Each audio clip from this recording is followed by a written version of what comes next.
Well, in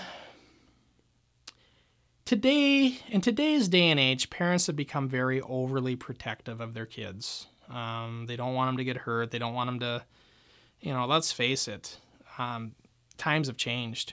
Back in the 80s, it wasn't. Parents weren't that concerned. There was nothing to care. And, when you think, why would anybody let their kids do professional wrestling? Well, you didn't have backyard wrestling take place yet that gave this bad rap where kids were getting hurt because they did some move wrong, like they had, like that had happened in backyard wrestling leagues. None of that happened. We were the first league like this in the 1980s. And I say like this in that we were doing professional wrestling because I don't consider ourselves a backyard league.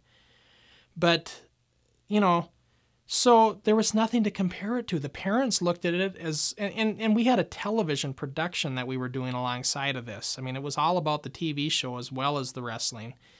And it was entertaining. And the parents were entertained just like the other kids were who watched it. And that's what it was. So the parents were not as concerned. Yeah, they were, there was always some concern, but they weren't worried about it because they knew we weren't trying to hurt one another. That's the thing. And you know something?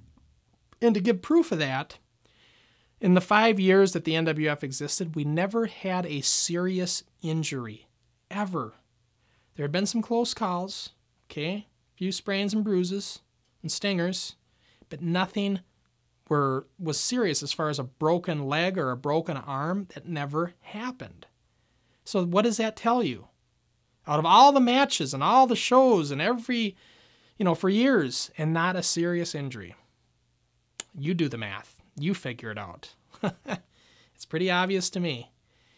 So there was nothing for the parents to be alarmed with.